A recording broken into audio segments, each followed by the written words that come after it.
Hello students.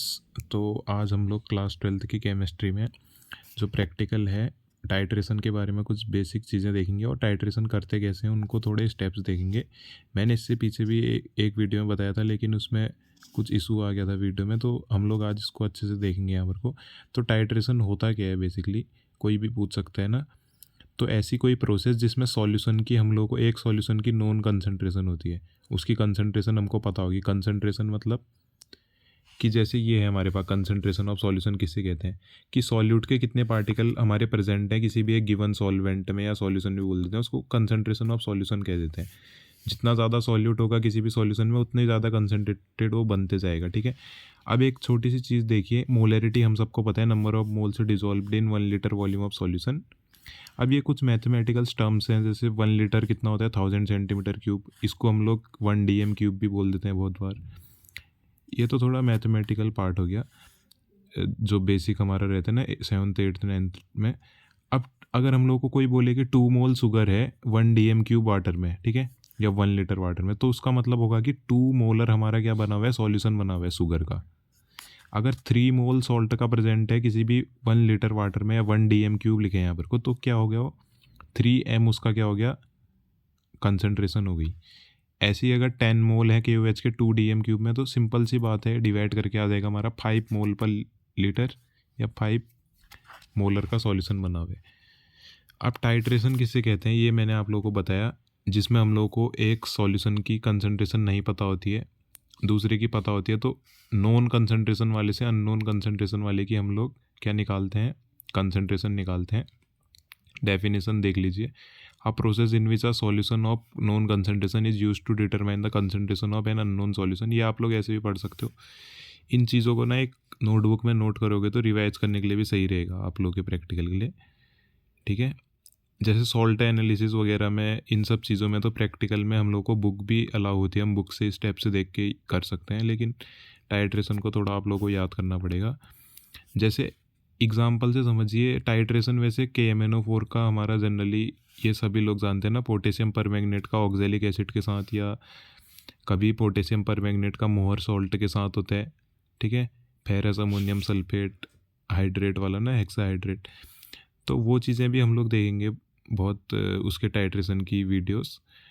अभी मैं एक बार अगर एग्जांपल से बताऊं कि टाइट्रेशन का अगर एसिड और बेस टाइट्रेशन है, बेस या एसिड, तो एक सिंपल एग्जांपल से सपोज करते हैं कि इसका वॉल्यूम अगर सपोज करते हैं 50 सेंटीमीटर क्यूब है, और इसका वॉल्यूम अगर 30 सेंटीमीटर क्यूब है, मतलब कि बहुत ही कम इसका वॉल्यूम लिया गया है। एक एग्जांपल है ना हमारे पास अभी छोटा सा, यहाँ पर को 500 ml भी हो सकता है, ये इसकी भी वॉल्यूम कुछ अलग हो सकती है। सपोज कर लेते हैं हमारा NaOH कितना है, इसको सपोज कर लेता हूँ मैं 30 ml सपोज कर लेता हूँ, और इसको मैं सपोज कर लेता हूँ 20 ml। ठीक है। अभी मैंने 50 और 30 लिया है, तो इसी को लेके चलते हैं। अब कंसंट्रेशन देखो, मोलैरिटी कितनी है, तो कितनी भी वैल्यू हो सकती है, वो तो वैल्यू है ना एक। मोलैरिटी इसकी NaOH की गिवन है 0.5 m, एग्जाम्पल है जस्ट एक, इसकी मोलैरिटी निकालनी है। तो नॉन कंसंट्रेशन इसकी पता है, जिसकी कंसंट्रेशन नॉन होती है उसको ब्यूरेट में लेते हैं हम लोग। या ऐसे भी बोल सकते हैं कि जिसकी कंसंट्रेशन हमको नोन है, ठीक है, इसकी कंसंट्रेशन नोन है तब लिखा है। इतना सब मत सोचो, आप ये सोचो कि इसकी कंसंट्रेशन हमको नोन है ना, लिखा हुआ है साफ साफ 0.5 m। ठीक है, बस इतना याद हो जाए, आपको पता चल गया।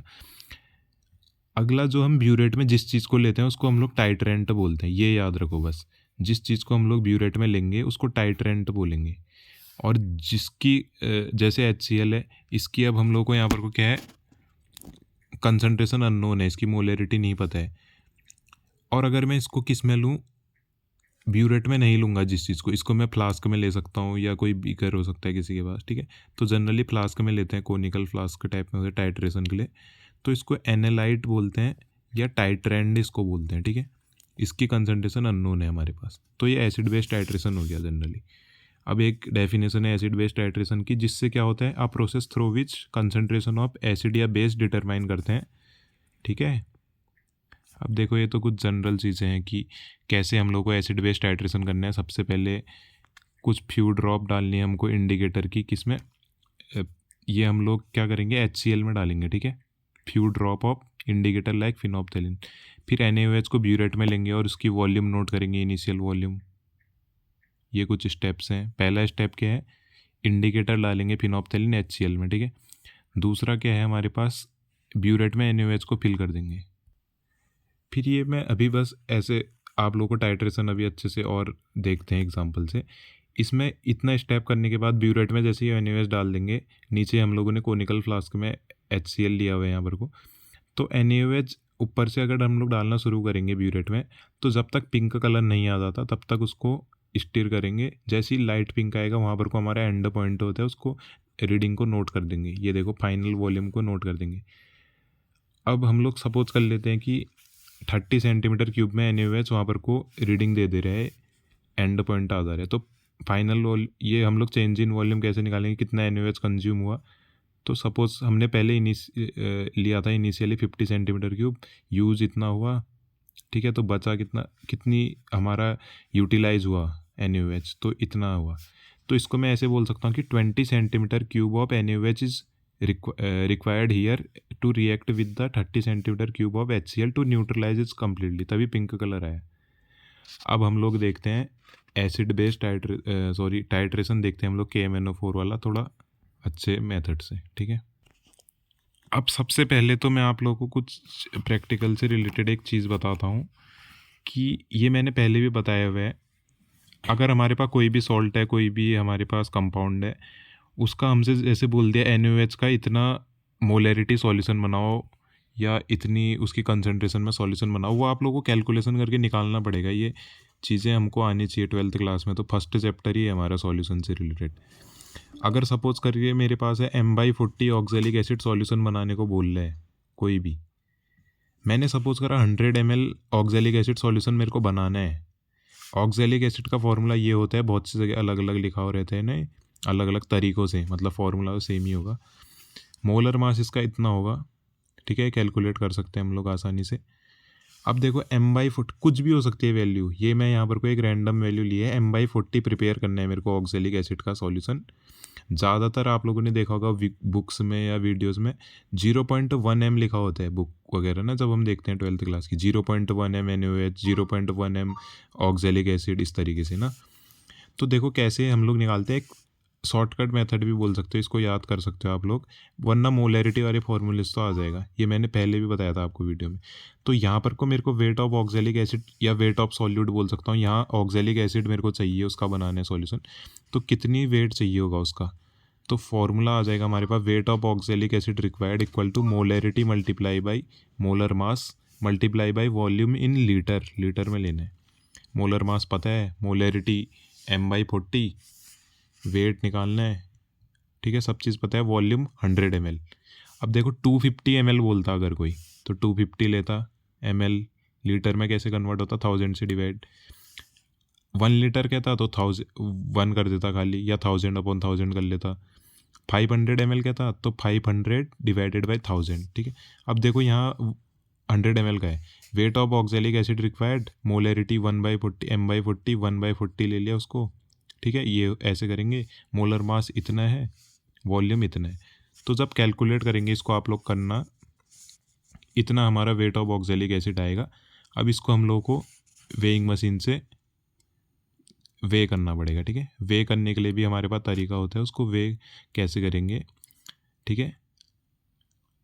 उसको हम लोग क्या कर सकते हैं, वॉच ग्लास में या पीस ऑफ पेपर में कर सकते हैं वे, ठीक है। तो पेपर का वेट नहीं लेना है हम लोग को, बस ऑक्जेलिक एसिड लेना है इतना, ठीक है। 0.31 या 32 भी ले सकते हैं इसको हम लोग, ठीक है। अब देखो हम लोग टाइट्रेशन के लिए देखते हैं स्टेप्स कुछ कि कैसे करने हैं। सबसे इम्पोर्टेंट बात हमारे पास क्या है, एम क्या है, देखो, to determine the concentration in terms of molarity of KMnO4, ठीक है। कंसंट्रेशन बतानी है हम लोग को या मोलैरिटी बतानी है KMnO4 की, अच्छा मोलैरिटी की टर्म्स में कंसंट्रेशन बतानी है उसकी KMnO4 की, by titrating it against oxalic acid solution, जो कि 0.1 m बनाना है। यहाँ मैंने M/40 बनाया हुआ था उसका, यहाँ मेरे को 0.1 m बनाने, तो इसकी कैलकुलेशन अलग होगी। अब हमारे पास टास्क क्या है यहाँ पर को कि मोलैरिटी ऑफ KMnO4 निकालनी है, कंसंट्रेशन निकालनी है उसकी। तो सबसे पहले हमारे पास है कि prepare the oxalic acid 0.1 m, कैसे बनेगा, तभी आगे की चीज़ शुरू होगी। मोलर मास इसका इतना होता है, वेट ऑफ ऑक्जेलिक एसिड कितना चाहिए हमको, तो वही formula, molarity into molar mass into volume into litre, volume in litre. Molarity 0.1 m का है, देखो ये, ठीक है। मोलर मास इतना है, वॉल्यूम ऐसे आएगा। तो wait of oxalic acid needed कितना होता है, इतना, for 100 ml solution of oxalic acid. मैंने दोबारा से रिमार्क कर दिया आप लोगों के, ठीक है। आप कुछ स्टेप्स देख लीजिए कैसे करेंगे। सबसे पहले KMnO4 फिल करेंगे हम लोग ब्यूरेट में, उसको अच्छे से रिंस कर लेंगे ताकि ब्यूरेट में अच्छे से वो KMnO4 के जो पार्टिकल्स हैं वो अच्छे से उस पर हर चारों तरफ फैल जाएँ। अब ब्यूरेट में 0 तक हम लोग क्या करेंगे, KMnO4 को फिल करेंगे। थर्ड स्टेप क्या है कि ये ब्यूरेट वाला काम हो गया, हम स्टैंड में उसको लगा देंगे, ठीक है, 0 तक फिल करके, या जहाँ तक भी आप फिल कर रहे हैं, ज़्यादातर 0 तक ही लेते हैं। 0 मतलब स्टार्टिंग ऊपर तक, टॉप तक आएगा ब्यूरेट में, फनल की हेल्प से डालेंगे ब्यूरेट में, ठीक है। अब क्या करना है हम लोगों को, पीपेट की मदद से क्या करना है, 10 ml ऑक्जेलिक एसिड का जो सॉल्यूशन बनाया है, इस ऑक्जेलिक एसिड का जब सॉल्यूशन बनाएंगे ना, इसमें H2SO4 भी मिलाते हैं, अभी देखते हैं वो चीज़। हम लोग क्या करना है, पीपेट करना है 10 ml ऑक्जेलिक एसिड सॉल्यूशन, ठीक है, इन कोनिकल फ्लास्क। हमारे पास कोनिकल फ्लास्क होना चाहिए, नहीं है तो कोई दूसरा फ्लास्क ले सकते हैं हम लोग। तो 10 ml कोनिकल फ्लास्क में हम लोग पीपेट करेंगे क्या, ये ऑक्जेलिक एसिड। अब जैसे ही ऑक्जेलिक एसिड 10 ml निकाला, इस पर डाइल्यूट H2SO4 मिला देंगे और टेस्ट ट्यूब को क्या करेंगे, हीट करेंगे हम लोग, कहाँ से कहाँ तक, 60 to 70 डिग्री सेल्सियस। या ऐसे बोल सकते हैं कि जो कोनिकल फ्लास्क की नेक है वहाँ पर को क्या आना चाहिए, वाटर वेपर से आनी चाहिए। अब करेंगे हम लोग टाइट्रेशन शुरू, ठीक है। स्टार्ट द टाइट्रेशन टिल, जब तक लाइट पिंक कलर नहीं आता, जब तक टाइट्रेशन पूरा नहीं हो जाता, लाइट पिंक कलर आएगा, ठीक है, नीचे इसका ये क्या बोलते हैं, ऑक्जेलिक एसिड में टाइट्रेशन, तब जाके हमारा कंप्लीट होगा। फिर हम लोग क्या करेंगे, उसकी रीडिंग नोट करेंगे कि कितना KMnO4 यूटिलाइज हुआ।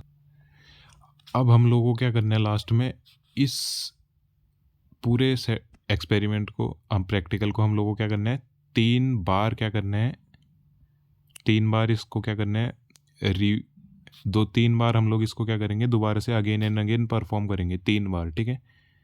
जनरली 3 बार क्यों कर रहे हैं, क्योंकि मतलब जो रीडिंग आएगी उसको हम लोग एक एवरेज वैल्यू ले सकें। कोई 2 रीडिंग सेम आ सकती है हमारी, या हो सकता है कोई 2 रीडिंग अप्रोक्सीमेटली आसपास आ जाए, जैसे एक 22.5 आ गई, एक 23 आ गई, तो इसका मतलब मेरी रीडिंग 23 आ रही है KMnO4 की यूज हुई की, ठीक है। मैं इसके लास्ट में एक टेबल अटैच कर दूंगा जिससे हम लोग को पता चल जाएगा कि इसके बाद की कैलकुलेशन हम लोग को कैसे करनी है, ठीक है। आई होप कि आप लोगों को कुछ चीज़ समझ में आई होगी। तो इन चीज़ों को आप लोगों को नोट भी करने हैं अपनी रफ कॉपी में, ताकि आप लोगों को रिवाइज करने के लिए सही रहे। और मैंने एक सॉल्ट एनालिसिस पे एक वीडियो डाली है, उसको भी आप लोगों को रफ कॉपी में नोट करने हैं, 1-2 बार देखना है, तब आपको समझ में आएगा लिख के, ठीक है।